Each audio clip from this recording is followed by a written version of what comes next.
Thinking Aloud. Conversations on the leading edge of knowledge and discovery with psychologist Jeffrey Mishlove.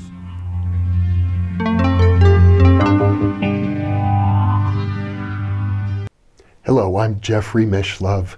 Today, I'd like to talk about miracles, and there are many different ways to look at miracles. For example, traditionally, the Catholic Church has a practice of documenting the miracles of saints, and there's a very extensive literature about it because in order for a saint to be canonized, these miracles have to be well documented and attested, and then they go through something like a courtroom procedure where you have the devil's advocate trying to tear down the miracles of the saint and the proponents trying to explain why they really are miracles, so that we can look back over hundreds of years and find very interesting documentation of what the church has come to regard as miracles. And frankly, many of these would be in accordance with what parapsychologists look at when they think of psychokinetic events, levitations,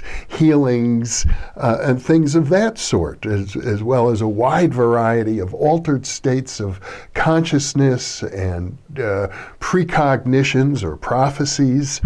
So that's one sense in which the term miracles is used. Now, I have a cousin who is a parapsychologist, or I should say was a deceased cousin. D. Scott Rogo wrote about 20 books on parapsychology before his untimely death in 1990, some time ago. But one of his books was about miracles, and it's really a good read. And there are several other parapsychologists who have taken this subject up and attempted to analyze religious miracles from a parapsychological perspective. Another one that comes to mind is my friend Michael Grosso, who wrote a recent book about Padre Pio, the Catholic saint who was known for his levitations, and they occurred under very well documented conditions.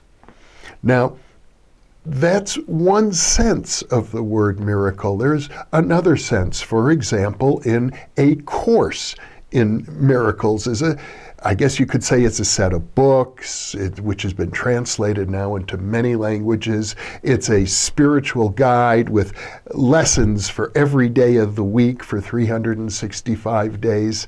I have many friends who have gone through the Course in Miracles program and have found it highly beneficial. And I've had the great pleasure of meeting Helen Schucman and Bill Thetford, the two creators of the course, who were professors of educational psychology at Columbia University when all of this happened. As I recall the story, they were very sick and tired of their lives as college professors. And one day, as I recall, Helen said to Bill, or Bill said to Helen, "There's got to be a better way. We can't just continue like this. It's so frustrating." And the next thing we know is that Helen began receiving instructions. Take dictation. It seemed to be coming from Jesus Christ. And Helen, being a Jewish woman, was perplexed and amazed, but she took dictation, and out came the course, which is like 3 volumes and has now influenced the lives of, I don't know how many hundreds of thousands, if not millions of people. Well, the Course in Miracles is about allowing miracles into your own life. And it's interesting because it starts out, the initial lessons, which I find to be perhaps the most important, are almost like the old Monty Python movie, everything you know is wrong. It's like you don't understand the meaning of anything that you see, this chair, this table, this video you're watching. You have no idea what is really going on. In fact, you give it all the meaning, and the meaning you give it is meaningless. And whenever you get upset, it's because you see a meaningless world that you project out into the world. But God would never create a meaningless world. So what you need to do is give up your beliefs, give up all your cherished beliefs, give up the way in which you impose your meaning to the world around you and let miracles into your life. And, well, people testify that there's a lot of value in going through this program. I'm not a follower. I've actually never gone through the entire program, but I have a healthy respect for it nonetheless. And yet again, there's another way to view miracles. We talk about the miracle of life. Every time a baby is born, that's a miracle. And yet, materialists, physiologists will say, no, we know how people come into the world the normal way, through DNA and the zygote and so on. We understand the reproductive process at a biological level very, very well. And I think that's true. Although, of course, if you listen to our video on biofields, I think it's fair to say there's a great deal about human biology we still have to learn. But that aside, there's a deeper miracle, and it's the miracle of existence. Why does anything exist? Why are we here at all? Why is there a physical universe instead of just pure nothing? That is the question that has never been answered. That is the question that is really the source of all the great myths of the world, the story of the gods. The various myths of every culture have some kind of an answer as to why creation occurred at all. And that's a fundamental miracle. And it seems to me that an appreciation of just the nature of existence gives you a sense, gives me a sense certainly, that every moment is miraculous.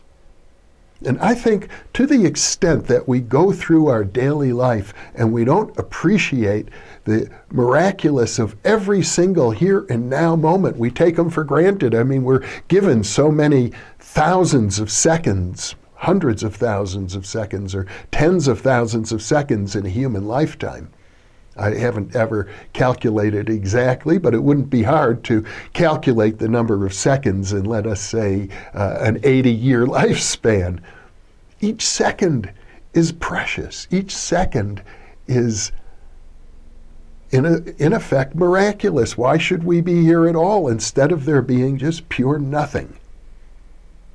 And I do think when you can appreciate the miracle of existence itself, then you open yourself up to what other people might think of as miracles. Now, I've had the pleasure of witnessing and describing to you on these videos many of the events that have peppered my life. I've had many synchronicities, many wonderful dreams that have changed my life, many encounters with magical people. But none of that compares, honestly, to the miracle of existence itself. And I think that maybe I was blessed in the sense that as a young child, I began puzzling over the miracle of existence. If you read the introduction to the first edition of The Roots of Consciousness, I recall being a 10-year-old child. I used to climb up on the roof of our house and sit up there in the little town of Fond du Lac where I grew up and ask myself, why am I me? Why am I in this body and not in any of the other bodies I see walking around on the streets? How did all this happen?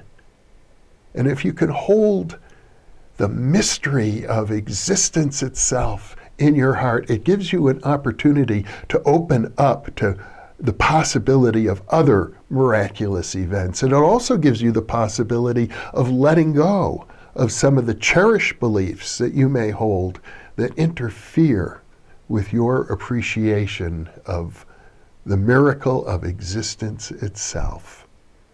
Let me ask you, in closing, to think about that, to think about what prevents you, moment by moment in your life, from losing touch, if you do, with the miracle of every single breath you take. Thank you for being with me.